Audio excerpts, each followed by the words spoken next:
નમસ્કાર, જય શ્રી કૃષ્ણ। આજે આપણે ભગવાન વામનના અવતારની કથા સાંભળીએ। ભાદરવા સુદ બારસ એ વામન જયંતી તરીકે ઉજવવામાં આવે છે।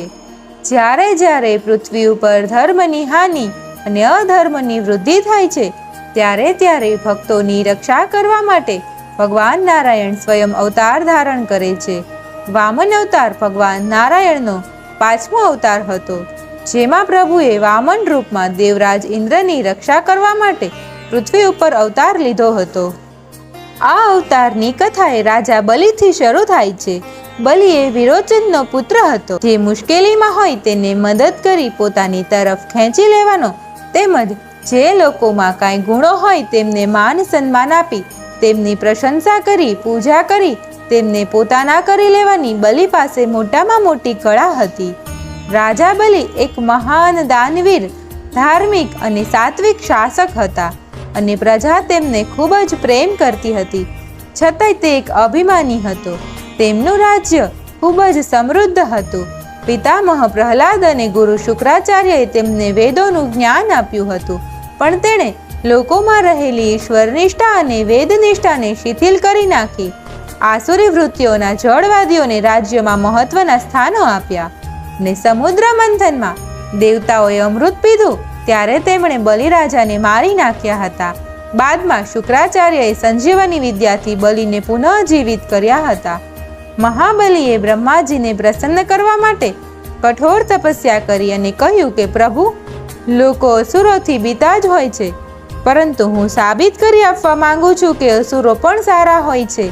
મને ઇન્દ્રદેવની બરાબર શક્તિ જોઈએ, જેથી મને કોઈ પરાજિત ન કરી શકે। ભગવાને પણ આ વાતને યોગ્ય માનીને વરદાન આપી દીધું। શુક્રાચાર્ય એક સારા ગુરુ હતા અને તેમની મદદથી રાજા બલિએ 3 લોક જીતી લીધા। ઇન્દ્રદેવને પરાજિત કરી ઇન્દ્રલોક ઉપર પણ કબજો જમાવ્યો। બાદમાં શુક્રાચાર્યએ કહ્યું કે જો તારે આ 3 લોકનું સ્વામી બનીને રહેવું હોય તો અશ્વમેઘ યજ્ઞ કરવો પડશે, જેથી તું કાયમને માટે 3 લોકનો રાજા બનીને રહી શકે। આ વાતથી ઇન્દ્રદેવ ઘણા જ હેરાન થઈ ગયા હતા અને જો બલિરાજા આવી જ રીતે રાજ કરતા રહેશે તો થોડા જ સમયમાં બધા જ દેવતાઓ તેમની તરફ જશે અને પોતાને કોઈ ગણશે નહીં। એવું થયું। દેવ માતા અદિતિએ પોતાના પતિ કશ્યપને પ્રાર્થના કરી કે દેવો પુનઃ પદ અને પ્રતિષ્ઠા મેળવે તેવો ઉપાય બતાવો। ત્યારે ઋષિ કશ્યપે કહ્યું કે ભગવાનનું શરણ સર્વ દુઃખ હરણ છે। ત્યારે માતા અદિતિએ 12 દિવસનું પ્રયોવ્રત કર્યું, વિષ્ણુ ભગવાનની આરાધના કરી અને ભગવાન જ્યારે પ્રગટ થયા ત્યારે તેમણે વરદાન માંગ્યું કે તમે મારા પુત્રના રૂપમાં અવતાર લો અને ધરતી ઉપર જઈને બલિરાજાનો વધ કરો। ત્યારે ભગવાન વિષ્ણુએ કહ્યું કે બલિરાજા તો ઉદાર છે, શા કારણે તમે તેનો નાશ ઈચ્છો છો? ત્યારે દેવ માતાએ કહ્યું કે બલિ સજ્જન છે, પરંતુ મારા પુત્ર ઇન્દ્રનું સિંહાસન સદાય માટે છીનવાઈ જશે। એક માતા તરીકે હું પુત્રની ભલાઈ ઈચ્છું છું। ત્યારે ભગવાને તેમને આશીર્વાદ આપ્યા। અદિતિ અને ઋષિ કશ્યપના ત્યાં ભગવાન વામનનો જન્મ થયો। વામને બાળપણથી જ સર્જનાત્મક શક્તિ ધરાવનાર અને સાહસિક, પ્રભાવશાળી, અતિ બુદ્ધિશાળી હતા। તેમને લોક જાગૃતિ નિર્માણ કરી સંસ્કૃતિના વિચારોને લઈને ઘેર ઘેર ગયા, વ્યાપક થયા એટલે વામનમાં વિરાટ બન્યા, પ્રત્યેકમાં રહેલા ભગવાનને જાગૃત કર્યા। આ સમય દરમિયાન મહાબલીએ 99 અશ્વમેઘ યજ્ઞો પૂરા કરી દીધા હતા। માત્ર એક યજ્ઞ કર્યા બાદ દેવોના ઇન્દ્રનો મુકુટ પહેરાવી દેવાનો હતો। ત્યાં જ દરબારમાં બાળક સ્વરૂપે નારાયણ વામન સ્વરૂપે પહોંચી ગયા। બલિએ વિનમ્ર થઈને તે બાળકને સિંહાસન ઉપર બેસવા કહ્યું। બાદમાં મહાબલીએ કહ્યું કે મુનિવર, આજના દિવસે હું કોઈ પણ વ્યક્તિને કોઈ પણ દક્ષિણા આપી શકું છું। આપ ચાહો તે મારી પાસે માંગી શકો છો। ત્યારે આચાર્ય શુક્રાચાર્યએ વામન અવતારધારી વિષ્ણુને ઓળખી ગયા। બલિરાજા તેમની છલનાનો ભોગ બનશે એવી આશંકાને લીધે બલિરાજાને દાન કરતો અટકાવવાનો તેમનો પ્રયત્ન નિષ્ફળ જતા દાન આપતા બલિરાજા ઝારીમાંથી દાન સંકલ્પ માટે પાણી લેવાનો પ્રયત્ન કરે તે પહેલા તેના નાળચામાં પ્રવેશી જળ આવતું અટકાવવાનો પ્રયત્ન શુક્રાચાર્યએ કર્યો, પણ વામને દર્ભ શલ્કાથી એ અંતરાય દૂર કરવા જતા શુક્રાચાર્યનું એક નેત્ર ફૂટી ગયું અને બહાર આવી ગયું. શુક્રાચાર્યના પ્રયત્નો બલિરાજાની દાનવીરતા અને વામનની પ્રયુક્તિ સામે નિષ્ફળ નીવડ્યા. ભગવાન વામને કહ્યું કે મહારાજ, મને 3 પગલા જમીન જોઈએ છે. ત્યારે બલિએ કહ્યું કે હા, તમે 3 પગલા જમીન માપીને લઈ લો. આટલું કહેતાની સાથે બટુકનું કદ એટલું તો વધ્યું કે બલિને તેમના પગ જ દેખાતા હતા.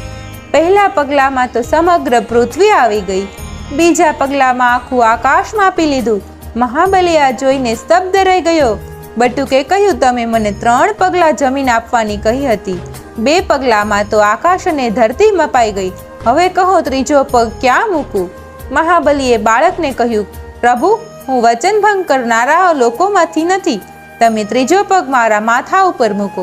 ભગવાને હસીને ત્રીજો પગ બલિના માથા ઉપર મૂક્યો અને તેનાથી બલિરાજા હંમેશા માટે પાતાળ લોકમાં જતા રહ્યા. મહાબલીનો વૈભવ 3 લોકમાંથી સમાપ્ત થયો. પાતાળમાં જતા બલિને વામને કહ્યું, હું તારું પોષણ કરીશ, તારા પુત્ર પૌત્રોનું રક્ષણ કરીશ, તું ત્યાં સુખેથી રહેજે. બલિરાજાએ 3 લોકનું અધિપત્ય ગુમાવ્યું, પણ દેવશયની એકાદશીથી દેવ પ્રબોધિની એકાદશી પર્યંત બલિરાજા પાસે રહેવાનું ભગવાન વિષ્ણુએ તેની ભક્તિ અને દાનવીરતાથી પ્રસન્ન થઈને સ્વીકાર્યું હતું. આ પૌરાણિક કથા છે. બલિરાજાએ વામન સાથે સમાધાન કરવું પડ્યું. વામને 3 શરતો મૂકી. શિક્ષણે બ્રાહ્મણોના હાથમાં સોંપવું, રાજ્યનો વહીવટ ઈશ્વરવાદી ક્ષત્રિયોના હાથમાં સોંપવો અને ધંધો રોજગાર ઈશ્વરને માનનારા લોકોમાં સોંપવો. આ જ 3 ડગલા ભૂમિ. આ માંગણીથી બલિ ખલાસ થયો. તેને પોતાના અસ્તિત્વ વિશે શંકા પ્રગટ કરતા ભગવાન વામને તેને પુષ્કળ ધન સંપત્તિ આપીને દક્ષિણમાં સુતલમાં મોકલી આપ્યો અને પોતે તેના દ્વારપાળ થઈને રહ્યા. એટલે બલિને રાજકેદી તરીકે નજરકેદમાં રાખ્યો. ભગવાન વામને સંદેશ આપ્યો કે કનક અને કાંતા, કનક એટલે સોનું અને કાંતા એટલે સ્ત્રી, જેના લીધે માણસ અસુર થાય છે. સુંદર સ્ત્રીને જોતા ધર્મની અંદર બંધનો તોડી તેના હાથ પકડવા દોડવું એ માનવનો સ્વભાવ છે. બ્રહ્માજીએ કનક અને કાંતામાં ભ્રમ રાખ્યો છે. તે દાસી નથી પણ આપણી માં છે. તે માનું પૂજન કરો. તે પૂજન એટલે લક્ષ્મી પૂજન. સ્ત્રી તરફ બહેનની દ્રષ્ટિએ જુઓ. સ્ત્રી જાતે બહેન છે. બહેન સુંદર હોય તો તેનો હાથ પકડવાનું મન થાય છે. આમ સમજીને આગળ ચાલીશું તો અસુરી સંસ્કૃતિ એ ચાલી જશે. આમ એક દિવસ માની પૂજા માટે રાખ્યો તે લક્ષ્મી પૂજન. બીજો એક દિવસ રાખી દીધો સ્ત્રી જાતને બહેન સમજવા. એનું સતત ભાન રહે તે માટે એ દિવસ એટલે જ ભાઈ બીજ. બલિ એ બહુ જ સારો હતો. તેનામાં ઘણી સારી વાતો હતી, એટલે તેના સારા ગુણ લેવા જ જોઈએ. એટલે એના નામે એક દિવસ રાખી દીધો તે બલિ પ્રતિપદાનો, એટલે કે બેસતું વરસ. બલિરાજાએ તેમની ભક્તિના બળે ભગવાન પાસે રાત દિવસ તેમની સામે રહેવાનું વચન માંગી લીધું. ભગવાન પણ વચન આપીને બંધાઈ ગયા અને બલિરાજા પાસે જ રહી ગયા.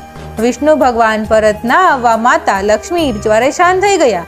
ત્યારે નારદજીએ ભગવાનને પાછા લાવવાનો રસ્તો બતાવ્યો. નારદજીએ બતાવ્યા અનુસાર માતા લક્ષ્મીએ બલિને રાખડી બાંધી અને ઉપહાર અને આશીર્વાદના બદલામાં ભગવાન વિષ્ણુને માંગી લીધા. આખા જગતને નૈતિક અને સાત્વિક બનાવી જગતનું સાંસ્કૃતિક અને નૈતિક પુનઃ સ્થાપન કરી વામન ભગવાને અવતાર કાર્ય પૂર્ણ કર્યું. બલિએ કરેલા દાન ઉપરથી આજે પણ જ્યારે કોઈ મોટો ત્યાગ કરે ત્યારે તેને બલિદાન કહેવામાં આવે છે. ઉત્તમ રાજાની વ્યાખ્યામાં આવતા બલિરાજા અને તેમની પ્રભુની શક્તિને શત શત નમન. આ ભગવાન વામન અવતારની કથા છે. આ કથાનું શ્રવણ કરનાર તમામ હરિભક્તોની મારા જય શ્રી કૃષ્ણ. ધન્યવાદ.